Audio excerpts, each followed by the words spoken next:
Evangelho de Jesus, conforme escreveu Mateus, capítulo 14, verso 13, diz: E Jesus, ouvindo isto, retirou-se dali num barco para um lugar deserto, apartado, e, sabendo o povo, seguiu a pé desde as cidades. Eu vou te dizer o que está acontecendo aqui. A Bíblia, ela começa, principalmente nos evangelhos, com a expectativa da chegada de Jesus. E o homem que anunciou Jesus no deserto era João Batista. João Batista, a voz que clama no deserto. Esse não era o único adjetivo dele, não. Ele era um amigo de Jesus. O primeiro contato que João Batista teve com Jesus foi ainda no ventre. A Bíblia vai dizer que Maria vai com Jesus na barriga, na casa de Isabel, que está esperando João Batista já com 6 meses de gestação. E a Bíblia diz que quando Maria saúda Isabel, o neném que está dentro do ventre de Isabel salta de alegria. Uau! Ali nasceu uma amizade, um amigo. João Batista é um amigo, é aquele que está na beira do rio dizendo: olha, eis que vem alguém após mim que é maior do que eu, cujo qual não tem o direito de atar as alparcas. Ou seja, ele sabe quem é, mas ele é um amigo de Jesus. E quando Jesus chega, a Bíblia diz que o céu se abre, uma pomba desce sobre, e João Batista é aquele que tem um privilégio de batizar Jesus. Porém acontece uma coisa: João Batista é perseguido e Herodes assassina ele. João Batista é morto. E a notícia da morte de João Batista chega para Jesus. E aí você para pensar o seguinte: Jesus é Jesus, é Deus, é homem, mas é Deus. A questão é como que Jesus reage a um impacto como esse. Como que você reage a um impacto de dor? Como que você reage a uma perda? Tem gente que não reage. Tem gente que não consegue reagir. Tem gente que não reagiu até hoje. Está cheio de gente que ainda não sepultou os seus mortos, que ainda não sepultou as suas perdas, que ainda está armazenando tudo no seu coração, que ainda está aqui sufocando, tirando as noites de sono, maltratando durante o dia, o tornando mal amado. A missão foi bloqueada porque as dores são maiores do que as perspectivas de viver, de ser feliz. O impacto dessa mensagem para Jesus é muito grande. E pela primeira vez na Bíblia, Jesus pede para ficar sozinho. Sabe o que é engraçado? Jesus pediu para que ninguém tivesse com ele pela primeira vez. Sabe o que Jesus queria fazer? Se resolver. Jesus queria sarar-se. Jesus queria sepultar a sua dor, porque havia multidões o esperando. Eu quero dizer para você que enquanto você não sepulta suas dores, há gente gemendo de dor, porque a expectativa de socorro virá através das suas mãos. Enquanto você não se sara, é impossível ser ferramenta de cura para alguém. É impossível estender as mãos para alguém, porque quem precisa de ajuda é você. Então permita-se ser sarado, permita-se ser curado, permita-se que essa dor desapareça. Não vai tirar a memória do seu coração, mas a dor precisa ser sepultada. E se precisar de um tempo de pausa, pare, mas pare de correr fingindo que está tudo bem, pare de trabalhar fingindo que está tudo bem, pare de agir que está tudo bem, como se tivesse tudo bem, porque não está. E se não está tudo bem, não adianta fingir, não adianta disfarçar, porque a nossa vida gera um reflexo daquilo que está sufocado dentro do nosso coração. Eu quero dizer para você, Jesus foi para o meio do mar. Eu fico imaginando a cena, o nosso amado remando sozinho dentro do barco, a lágrima correndo, e os discípulos todos sem entender e saber o que viria após. Só que no meio dessa história, a multidão sabe que Jesus está na área. Então todo mundo por terra começa a seguir os passos da direção de Jesus. Mas Jesus não está curando ninguém agora. Jesus não está dando nenhum sermão, Jesus não está pregando, Jesus não está demonstrando amor, salvação, não. Jesus está demonstrando humanidade. Jesus está ensinando eu e você. Está doendo? Para. Está machucado? Para. Permita-se tratar. Está doendo? Para. Não está tudo bem? Para de fingir. Para de dizer que está tudo bem para os outros. Para de sorrir. Porque o sorriso está amarelo e todo mundo está percebendo. É melhor chorar agora, durante um dia, e rir depois a vida inteira, do que viver a vida inteira rindo de maneira falsa e chorando nas madrugadas e não ter sono suficiente para fechar os olhos e ter paz. Para.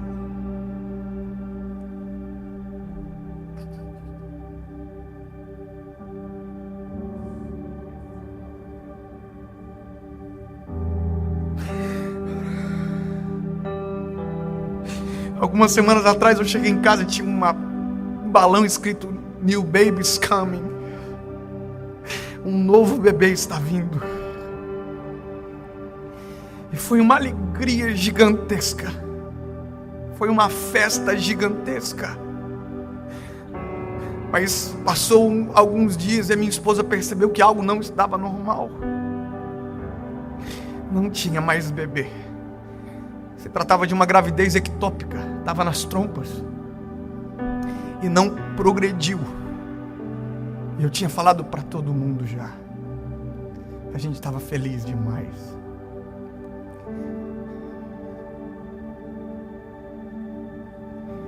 Eu tenho que aprender com Jesus.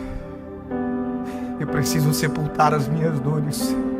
Eu preciso sepultar as minhas dores. Eu vou te falar o porquê. Porque tem uma multidão me esperando do outro lado, esperando pão, alimento, cura, vinho. E se eu não estiver bem, se eu não tiver curado, é impossível eu vender algo que eu não acredito. É impossível falar algo que não é a minha realidade. Não dá para fingir a vida inteira. Vai chegar uma hora que a gente vai precisar estar recluso para resolver-se, senão a vida não segue. E eu me escondi. A minha esposa se escondeu e nós oramos juntos.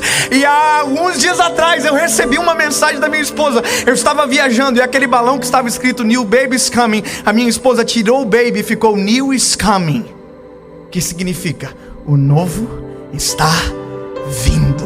Sabe o que é isso? Enquanto você não sepulta suas dores, não tem nada novo. É simplesmente as mesmas coisas, a mesma dor, a mesma ferida. Mas quando você sepulta a dor, o novo de Deus surge sobre você. Deixa eu dizer, vocês fazem parte do novo de Deus sobre a nossa história. Isso não apaga uma memória, mas me faz entender que se eu não sepulto lá, eu estaria morto aqui. Jesus foi para o meio do mar, ficou à parte, escondido. Se chorou, a gente não sabe, mas eu, porque conheço Jesus, eu creio que chorou.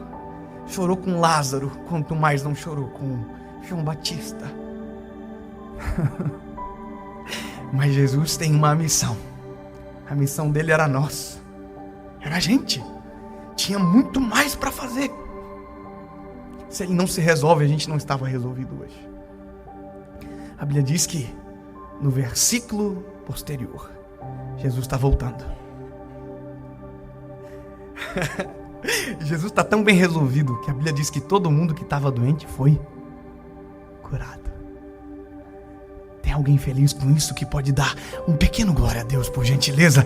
A Bíblia diz que Jesus está tão bem resolvido, Jesus está tão bem sarado, tão bem consigo mesmo, sabendo que a missão continua, que todo mundo que estava doente foi sarado. A manifestação dele se prolongou durante o dia e de repente sentiu-se falta de comida. Ele está tão bem resolvido que multiplicou pão e peixe e todo mundo comeu. E esse é chamado do milagre da multiplicação, aonde Jesus alimentou uma multidão. Ele pegou o pouco que alguém tinha e transformou em muito. Mas só aconteceu isso porque as dores ficaram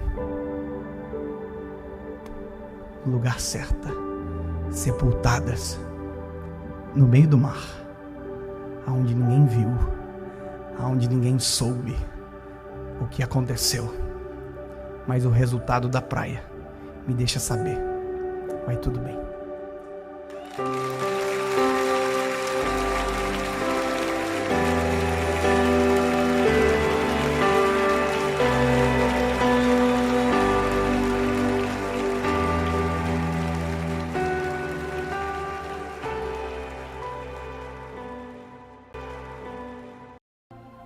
Fala, meu lindo, tudo bem com você?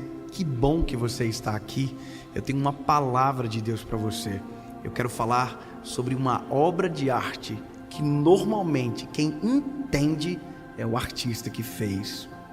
Fique comigo até o final, vamos orar juntos. Mas antes de tudo, eu quero te pedir um favor. Antes de começar o vídeo, curta essa mensagem, comente, compartilhe, mande para todo mundo. Isso ajuda a palavra a ir mais longe. Tá bom? E se você ainda não é inscrito no canal, se inscreva. Eu espero você toda segunda-feira, às 7 horas da manhã. Romanos capítulo de número 9, versículo de número 20.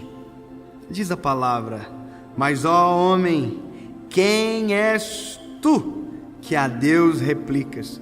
Porventura a coisa formada dirá ao que formou: por que me fizestes assim? Ai, meu Deus, a gente é terrível, irmão. A gente tem problema na casinha às vezes, sabe? Você já viu como nós somos? Como nós somos implicantes? Como nós colocamos defeito em tudo? Como nós não aceitamos as verdades? Como nós sempre tentamos dar o nosso jeito? E como nós tentamos dar o nosso jeito no jeito que é o certo, que é o de Jesus? Como nós tentamos alterar uma verdade, muitas das vezes, para que ela seja o reflexo da nossa vontade, ao invés da palavra de Deus sobre nós. Você já parou para pensar que todas as vezes, ou na maioria delas, que nós ouvimos algo da parte do Senhor, nós queremos adaptar da melhor forma, para que seja só bom, mas que não seja nenhuma aresta parada em nós? Então, quando esse texto de Romanos ele surge dizendo: quem és tu, homem, que replicas ao Senhor, ao Criador? Nós como criaturas tentando replicar ao Criador, ou nós como obra tentando replicar ao artista, dos planos, dos projetos, daquilo que é a verdade imutável. Nós, debaixo de tudo, ou às vezes nós nem somos a obra, mas estamos sendo alvos da obra, tentando criticar o que está acontecendo. Veja, eu me lembro que uma vez foi no nosso colégio, na época que eu estudava no ensino fundamental. Eu me lembro que foi uma empresa que levou um equipamento, uma maquininha, que você colocava um fio de lã, de tricô, e os quadrinhos tinham vários quadrados, e esses quadrados indicavam aonde você devia colocar aquela agulha. Então, aonde você colocava aquela agulha ficava a linha, e aonde ficava a linha formava um desenho. E aquele desenho de cima era uma coisa, de baixo era outra totalmente diferente. De cima, porque você conhecia o projeto e sabia aonde você estava colocando a linha, você já via o que iria se formar. Mas quem estava abaixo, ou se você olhasse aquela tela de baixo para cima, você não entendia nada. E sabe, eu me lembro que eu cheguei para meu pai e falei: pai, eles estão vendendo isso no colégio, é muito legal. Na época eu acho que era uns R$20 o kit. E meu pai não deixou eu comprar, falou que era muito caro. E tudo bem, eu não comprei. Mas eu me lembro que alguns anos depois eu ouvi uma história daquela tela de tricô, que eu tive a oportunidade de ter, mas não tive porque meu pai não comprou. E a história era um artista fazendo, trabalhando, e uma criança que de baixo para cima ficava questionando o pai: O que está acontecendo? Me mostra logo. E o pai, no caso aqui, o artista, não mostrava para o filho o que ele estava fazendo. Só que nesse de não mostrar o que estava acontecendo, o filho que estava embaixo começou a ficar impaciente e começou a reclamar, dizendo: isso é ridículo, isso é horrível, é uma coisa ridícula, não dá para ver nada, é muita cor. E o pai trocava a linha e continuava trabalhando. E o filho embaixo: meu, o que isso aí não tem nada a ver, não tem nexo, não dá para entender nada, o que está acontecendo? Sabe, indignado, o menino não parava de questionar o pai e dizer: me deixa eu ver, ou então faz direito. Sabe, essa sensação, ela é nossa. Existe um Deus que trabalha por nós. Existe um Deus que está fazendo coisas extraordinárias. Existe um Deus que está trabalhando por você nesse exato momento. E coisas extraordinárias estão acontecendo. Só que talvez os teus olhos enxergam rabiscos de baixo para cima. E a sua impaciência está incomodando o Senhor. Está te atrasando de ver o que está sendo feito. Essa impaciência de dizer: eu quero ver, ou está ruim demais. Sabe, isso acontece em todas, em várias áreas da vida. Não sei se você já viu aqueles homens que desenham em pisos no chão. Não sei se na sua cidade você já viu isso, mas é um rapaz que fica com vários sprays de tinta, com um pedaço de piso, e ele faz várias coisas, e fogo, e pintura, e você diz: não, isso aqui nada a ver. Aí de repente ele faz isso aqui, ó. Aí você faz: oh! Como é que ele consegue? Bom, ele é o artista. Como é que pode? É que ele sabe o que está fazendo. Eu quero que você entenda: Deus sabe o que está fazendo na sua vida. Deus sabe como fazer as coisas na sua história. Deus sabe como resolver. Deus sabe como responder cada dúvida do teu coração. Mas enquanto os teus olhos carnais não enxergam, a sua fé tem que dar espaço para Deus trabalhar. A sua fé tem que dar espaço para Deus completar a obra. A sua fé tem que fazer você, muitas das vezes, calar a boca.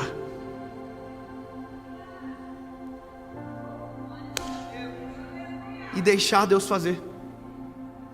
O que nós mais enxergamos é gente questionando Deus, blasfemando contra o Senhor.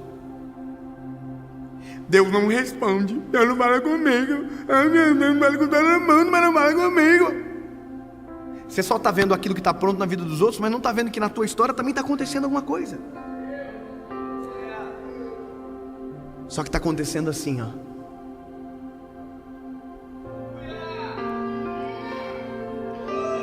Meu lindo, eu quero que você entenda que o que Deus está fazendo na sua vida, isso é profético para você. Os teus olhos não estão enxergando porque você ainda está vendo de outra posição. Você ainda está como espectador. Você ainda está olhando de baixo para cima. Sabe, eu acho extraordinária a história do menino, porque o pai está fazendo e o filho está impaciente. O pai está trabalhando e o filho está impaciente. Mas a hora que o pai diz para o filho: acabei, está pronto. Sabe? Olha que coisa. Aí, irmão, às vezes, porque a gente encheu tanto a paciência no processo, porque a gente se desgastou tanto no processo, não tem mais o brilho de olhar. Porque às vezes a gente já está tão ferido, porque nós mesmos ficamos nos ferindo. Sabe, eu me lembro quando eu comprei um apartamento na planta. O primeiro apartamento que eu e minha esposa compramos era um apartamento de 46 metros quadrados. Era, sabe, o sonho da nossa vida.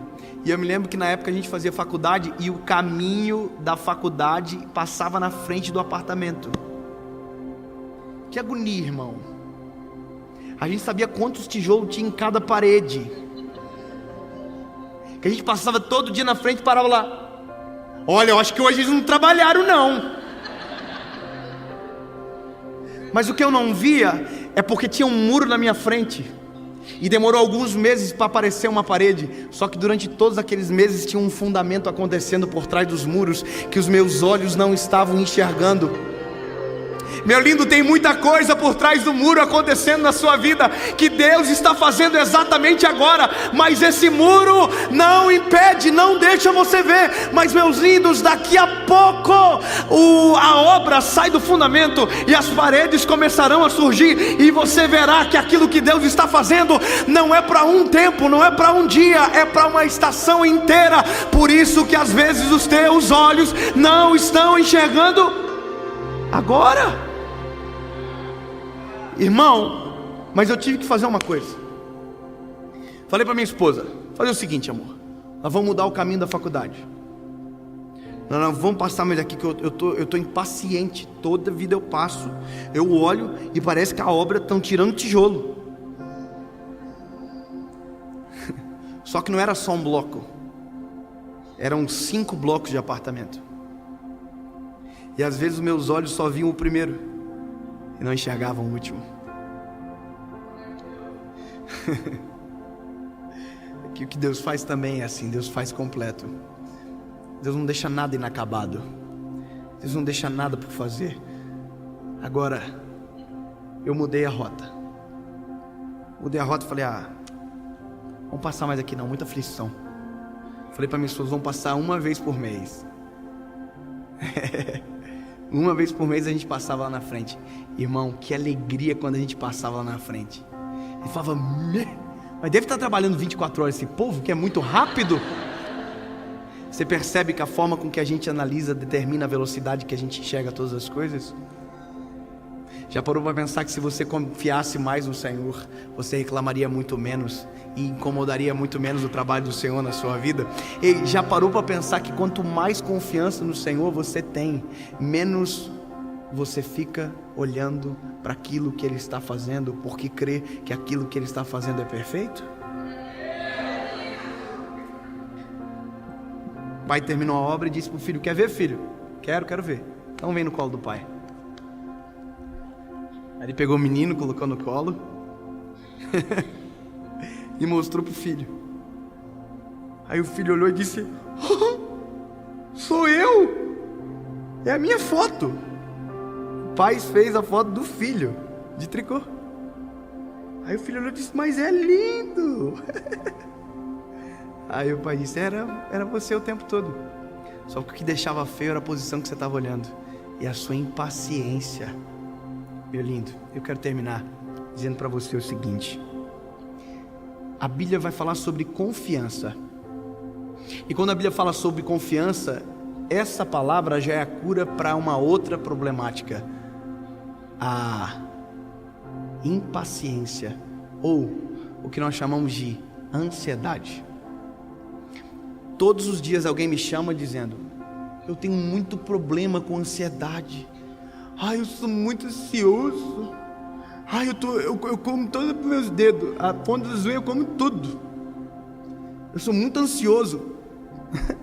Como resolver? A resposta é simples: confie no Senhor. Ansiedade é falta de fé. A ansiedade é falta de confiança. A ansiedade é impaciência. Impaciência porque você não crê que o tempo de Deus é perfeito e é melhor do que o seu. Não quer ser ansioso? Não quer ser impaciente? Confia no Senhor. Entrega nas mãos dEle e descansa.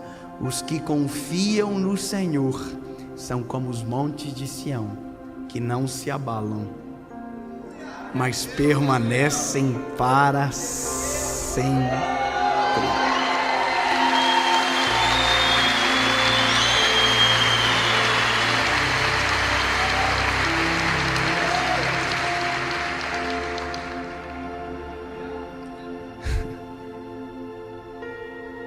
Talvez você não está enxergando agora. E eu já vivi isso muito na minha vida, de não enxergar agora, E eu confesso para você, eu estou vivendo na minha vida isso hoje de novo.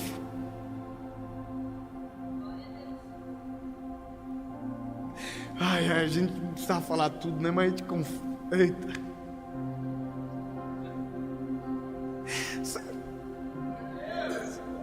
A gente está vivendo isso exatamente agora. Deus tem falado o que está fazendo. Deus tem usado profetas para dizer que está acontecendo. E o nosso coração há uma tempestade, porque nós queremos ver. Mas como aquilo que eu falo para você é Deus também falando comigo, eu vou parar de falar. Eu vou me calar também. Jesus, eu descanso. Jesus, eu descanso agora. Eu entrego agora a ansiedade. Eu derramo aos teus pés agora, Senhor, o meu desejo de ver. Senhor, eu não vou interromper o processo. Eu não vou colocar as mãos aonde eu não devo colocar. Eu não vou me levantar aonde eu não devo estar de pé. Eu não vou andar enquanto o Senhor não mandar andar. Deus, eu estou aqui. Tu és o artista. Tu és o dono. Tu és. Tu faz. E os nossos olhos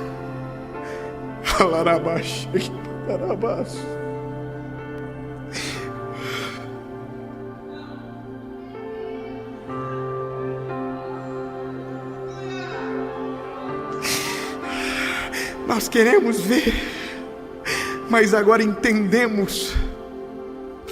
Pode fazer, pode terminar. Eu confio, Senhor, que tudo que o Senhor faz é perfeito.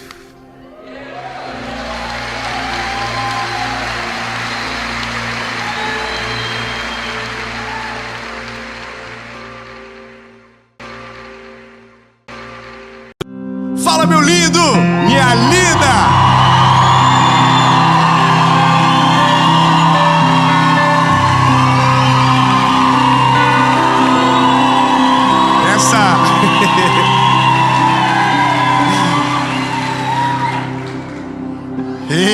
Isso.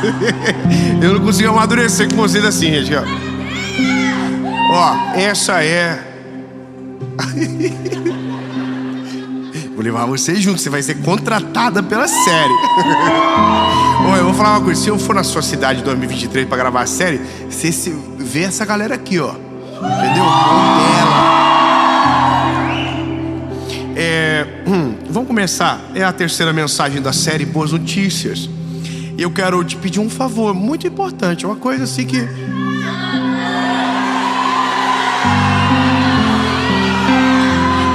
Você entende? Aí você fica aí vendo, eu não vou curtir. Curte o vídeo. Curte, comenta, compartilha. O que ajuda? Ajuda que o YouTube olha e fala assim, que é isso, hein?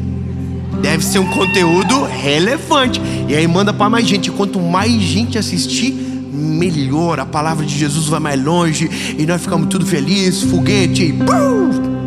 Amém? Se inscreve no canal rapidinho. Se inscreve, se não se inscreveu, se inscreve, é coisa rápida. E toda segunda-feira sem falhar, 7 horas da manhã, tem uma palavra de Jesus pra você aqui no nosso canal. E se Deus quiser, 2023 nós chegamos em 10 milhões. Sério? Você já pensou? Que maneiro! 10 milhões de pessoas. Falam assim, nossa, 10 milhões de pessoas assistem a pregação. Sabe quantas pessoas viram esse ano que passou a mensagem? Mais de 500 milhões de vezes uma palavra foi assistida. Meu Deus, irmão, que é isso? Com 10 milhões nós vamos arregaçar. Vamos pra mensagem, bora? Porque o tema é um pouquinho mais pesado. Quando a vida dói. 2 Samuel, capítulo 5, versículo de número 4, diz o seguinte: Davi tinha 30 anos de idade quando começou a reinar, e reinou por 40 anos. Isso aqui é o marco de início de uma promessa de Deus sobre um garoto que, quando tinha seus 15, 16 anos, mais ou menos, ou até um pouquinho menos, 14 anos, recebeu uma promessa que ele seria o rei de Israel. E isso é o estandarte da história, sabe? Quando tudo aquilo que era promessa se torna realidade. E essa é a melhor fase de alguém. É onde a gente se alegra muito, porque teve espera, teve dor, teve dificuldade, e de repente acontece. Uau! E a gente celebra. Mas acontece que existe uma distância entre isso e o início. E eu sei que você já vai dizer, vai falar sobre processo de novo. Mas de uma perspectiva nova. Sabe o que é o gostoso da palavra, da Bíblia? É porque ela se renova a cada manhã. A palavra, ela se renova. Você lê um texto hoje, aprende algo, vê no outro dia outra lição, e as perspectivas de análise se transformam de acordo com tua maturidade, tua caminhada, tua experiência. Se você falar com alguém que teve uma vida muito fácil, ele olha para isso assim, nada a ver. Agora fala com alguém que para chegar onde chegou sofreu demais, ele vai dizer assim, tá vendo aí, vale a pena. Ou seja, de acordo com a história, é uma análise sobre o que houve. E eu vou te falar, lindo, isso aqui já foi para mim muito obscuro, no sentido de que entender na sua totalidade ainda é difícil, mas hoje já é muito mais claro. Já começo a ver os processos que vivi e que não entendia que eram processos, e que reclamei inclusive, e que hoje agradeço por todos eles. Porque tem um dia que a vida dói muito e que você não consegue conectar a dor a uma razão. Tem dia que a vida te apronta e você não consegue conectar isso ao que Deus quer.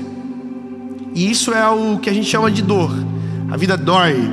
E a vida dói mesmo, ela é assim. Eu sei do que eu estou falando. Eu já não soube, mas hoje sei. Entende? Hoje eu tenho 32 anos, eu sei algumas coisas a mais. Mas tá bom também, não precisa saber mais não. Porque para saber você tem que ter umas tretas, uns B.O. E tá bom. Mas eu sei que no fim, a caminhada, ela te apresenta desafios novos, que vai precisar que você aprenda coisas diferentes. E é nesses caminhos novos de coisas diferentes que mensagens como essa mudam. Sabe, é nisso que as coisas mudam. E, por exemplo, eu hoje, tô com 32, né? E eu tive meu encontro com Jesus com 19 anos de idade. E eu contava de uma forma o testemunho. Hoje eu já conto de uma maneira muito diferente. Por quê? Porque já entendi coisas que antes eram obscuras, que hoje estão claras. Tanto é que quando eu tive o encontro com Jesus, eu chamava de o pior dia da minha vida. Que absurdo. Aquele, na verdade, foi o melhor dia da minha vida. Só que foi a consequência do pior dia da minha vida. O dia que a vida mais doeu foi o dia que eu mais aprendi. O dia que mais deu errado foi o dia que mais deu certo. Só que eu só sei isso agora, porque passou o tempo, as estações. E hoje eu olho para trás e digo, entendi. Sacou? Então eu vou contar algo para você que norteou essa experiência. Eu sei que você sabe sobre Davi. Vou só refrescar a tua memória. Lembra de Davi? Garotinho, menino segundo o coração de Deus. Lembra, tá no campo cuidando das ovelhas para o seu pai. Samuel vai à casa de Jessé. Todos os filhos estão lá, menos um. O nome dele é Davi, porque está no campo trabalhando. Então mandam chamar Davi. Davi chega em casa. Ele é o menor, o mais improvável, mas já tinha vivido coisas extraordinárias no campo, processos. Já tinha derrotado o urso, tinha derrotado o leão, e agora tinha uma palavra sobre ele: você vai ser o rei de Israel. Uau, lindo, maravilhoso, top. Voltou para o pasto. Não se tornou rei, não colocaram uma coroa na cabeça dele. Pelo contrário, demorou mais de 15 anos para acontecer. Voltou para o campo, voltou para o pasto com uma palavra. Pior, se tornou perseguido por conta da palavra que recebeu. Saul, que era o rei, começou a perseguir, não só para perseguir, mas para matar o garoto. Então a vida do Davi, depois da promessa, virou um inferno. Oh, que loucura! Ele estava vivendo tudo certo. Já tinha dado um pau no urso, tinha dado um pau no leão. Podia colocar no Facebook e ia bombar. Não. O tal do Samuel apareceu lá. Você vai ser o rei de Israel. Eu falei, nossa, mas eu nem tenho roupa para isso.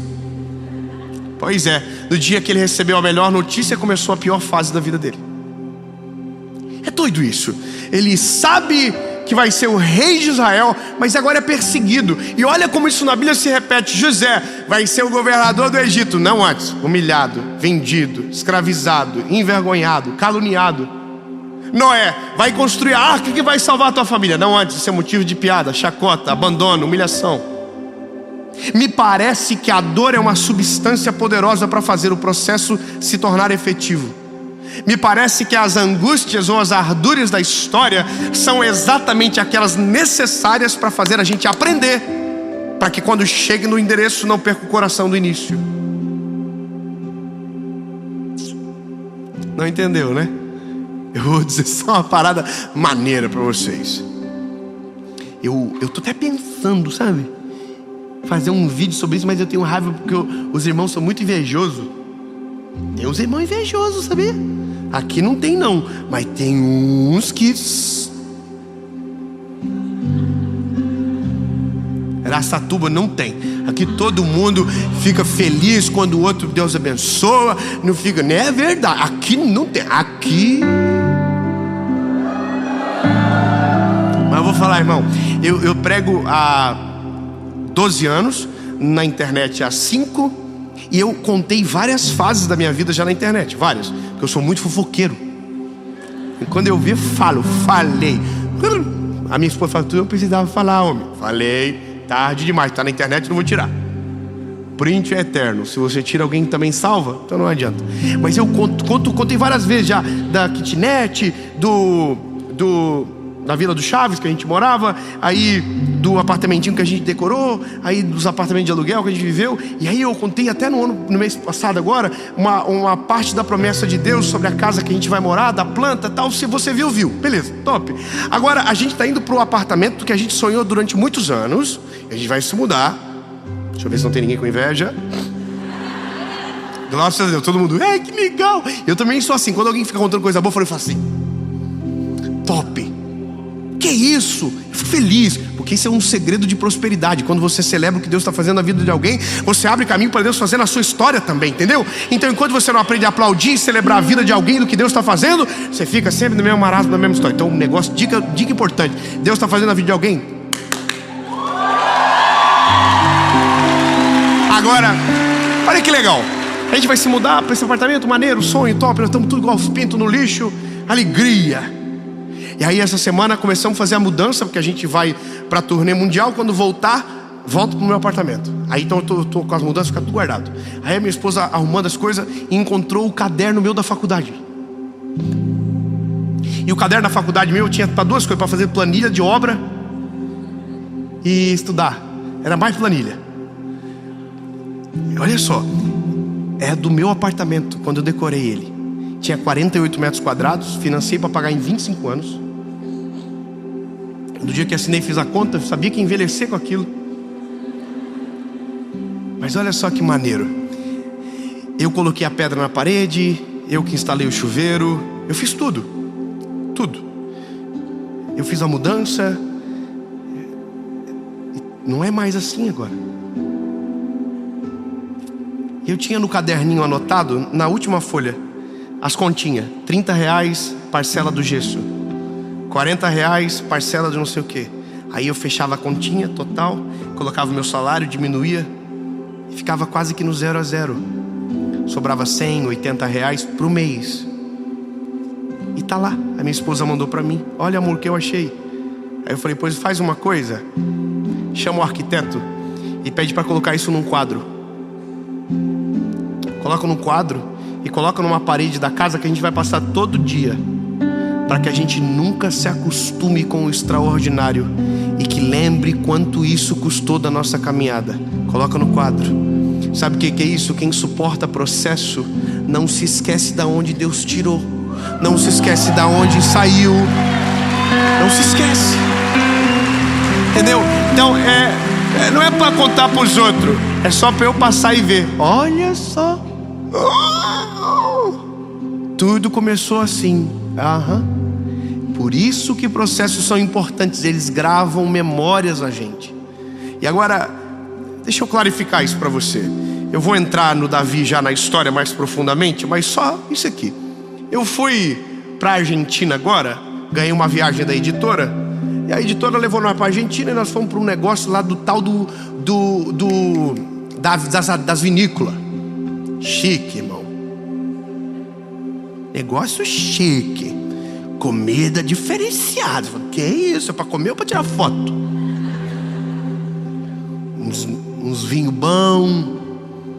Aquele negócio dos litrão de 5 litros ficou no passado. Agora é tudo.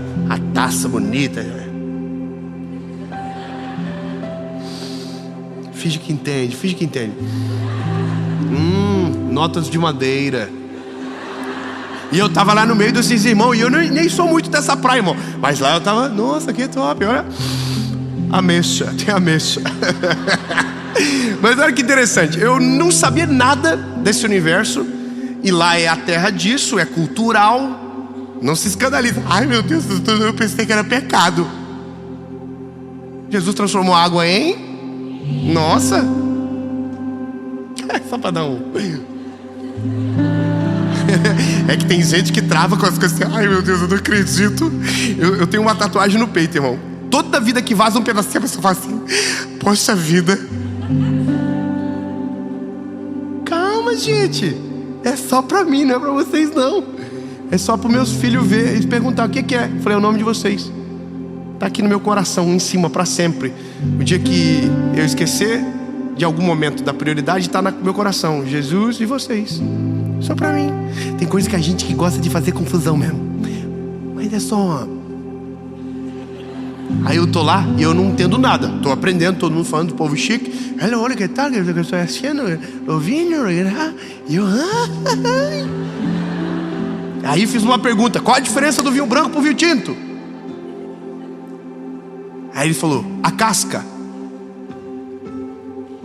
Eu falei: a casca? Como assim? Não é a uva? Não, é a mesma uva, só que num processo diferente do outro. Do vinho tinto não se tira a casca até o final, e do vinho branco se tira. Eu falei: ah, é? Então o segredo é a casca do vinho? Ele falou: o segredo é a casca da uva, e quanto melhor a casca, mais caro, mais nobre é o vinho. Porque toda a estrutura, acidez, sabor e cor estão na casca, não estão no interior. Aí a gente, irmão, a gente é pregador, né? Aí eu tava assim: oh, aleluia. E já fazendo notinha no telefone: sério? Explica mais. Aí ela me contou uma história. Uma família muito tradicional da Argentina tinha um terrário em um lugar muito alto. E todos diziam que naquele lugar não daria, porque a temperatura ia destruir a planta, a videira. A mulher estudou, bateu no peito e falou assim: eu vou plantar lá. E plantou. Descobriu-se uma coisa: a uva se adaptou. Ela estava no lugar mais frio, mais próximo do sol. Resultado: a casca ficou mais grossa para defender o interior. Quanto mais grossa a casca, lembra, mais nobre, complexo, requintado é a estrutura, o sabor e a acidez. Logo, quanto maior o sofrimento da uva, maior o seu valor. Oh, Jesus, não é só eu que estava no manto lá, tinha até mais gente. Tava todo mundo: olha, deixa eu experimentar. Eu tô assim: oh, Jesus, fala mais. E aí eu fui fazendo pergunta e descobri mais uma coisa. Isso é simples, mas o que eu descobri é mais complexo. O simples é: a uva tem um preço, o vinho tem outro preço. É a mesma fruta, só que com processos diferentes. você tem um valor antes de viver o processo, e você tem um valor totalmente diferente depois do processo. O processo que para muitos desvaloriza, na presença de Deus traz o valor necessário. Quando nós nos colocamos nas mãos do Senhor, o nosso valor se altera à medida do momento que Ele começa a mover e mexer dentro de nós.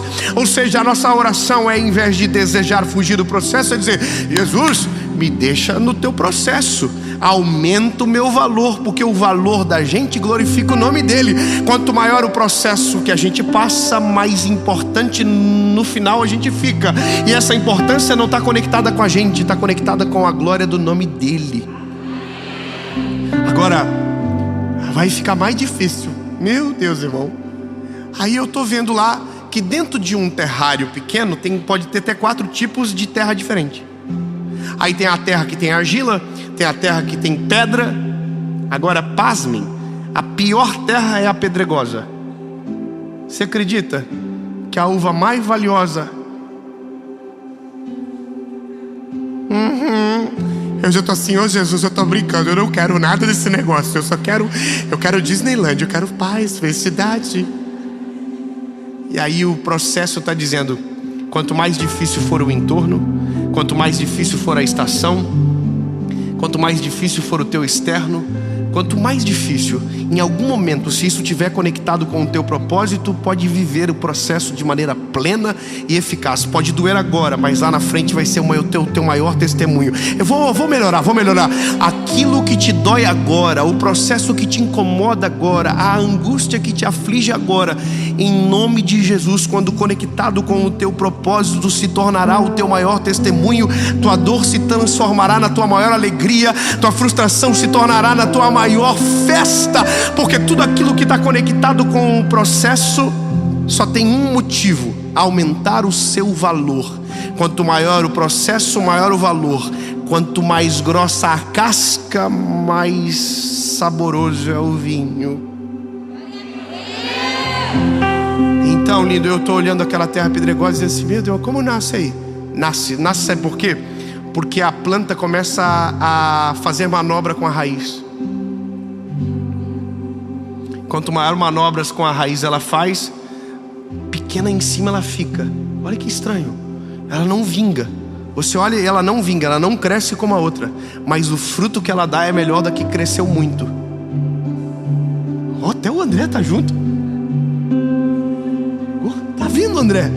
A gente se impressiona muito com aquilo que os nossos olhos enxergam, sendo que o que Deus mais faz é com aquilo que ninguém vê. Você olha para a arvorezinha da videira pequenininha e fala assim: ó, não vingou. Come da uva dela então.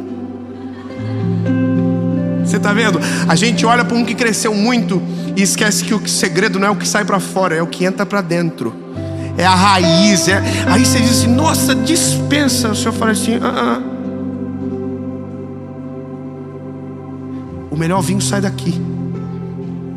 Termino dizendo de maneira clara e óbvia para você algo que para mim fez sentido agora, só agora. É óbvio que ninguém acorda um belo dia de manhã, dobra o joelho e diz: Jesus, por favor, Senhor, eu quero sofrer. Não é verdade? Olha, Jesus, eu queria um processo assim sinistro, queria tretas. Jesus, eu quero ser aquele vinhozinho que daquela uva pequenininha, cascadinha da pedra da pedregosa. A gente quer vida boa. Mas lindo, tem coisas que a gente escolhe, tem coisas que nos escolhe. Ai, deixa eu dar uma notícia pra você. Não é você que escolhe o processo, bebê. É o processo que escolhe você. A uva não escolhe onde quer ser plantada. É o dono da videira, da vinha, que decide onde coloca a semente.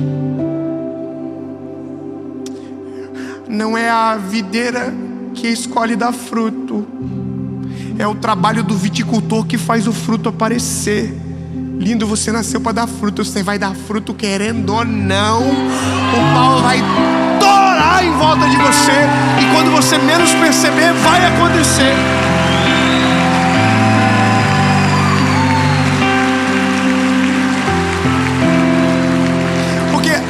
A gente olha para nós, é verdade, a gente olha pra gente no espelho, nós nos olhamos no espelho e a gente não consegue ver o fruto do que a gente está passando. A gente olha para os cenários de angústia e às vezes parece que esse filme não tem o final. A gente olha para os vales que caminhamos e parece que aquilo não leva a lugar nenhum. Então na nossa cabeça algo diz: não vai dar nada certo, isso não vai dar fruto, o terreno tem pedra demais, o clima não é o ideal. Mas lindo, se o dono da vinha plantou você, ele não vai aceitar perder nem a pau. O clima pode ser o pior, o solo pode ser difícil, mas se o dono da videira te plantou ali, você vai dar fruto na estação certa. Alguém vai olhar e vai dizer: não tem como, até o dia que o fruto vir para fora e todo o processo fizer sentido e alguém experimentar do fruto da videira e dizer: tem algo diferente. E aí é você que vai responder: o meu processo também não foi normal. E é nesse dia que o fruto sai para fora e você experimenta disso, que você vai olhar para o processo e vai dizer: entendi, era isso. Hoje eu olho para o garoto de 19 anos que aceitou Jesus, que passou por todos os perrengues e perrengues que não entendia. Hoje eu olho e diz: entendi, é porque agora eu estou em Araçatuba. Se eu não passasse pelos vales, essa montanha seria impossível de escalar. Entendeu? Fecha os olhinhos. Jesus, oh príncipe maravilhoso e cheio de suspense para trabalhar. O Senhor faz umas coisas que a gente não entende, permite coisas e estações que a gente não consegue compreender, até o dia que o processo acaba e a realidade do fruto vem afora. Jesus, eu sei que é difícil, mas os teus processos são necessários. O teu nome é glorificado. A paz que excede todo entendimento invade o nosso coração, acalma nossa alma, o nosso espírito. E no fim, aquilo que rejeitávamos hoje é o nosso maior motivo de alegria, porque todo processo tem início, meio e fim. E quando o fim chega, podemos chamar isso do nosso início de propósito para a glória do teu nome. Em nome de Jesus, amém.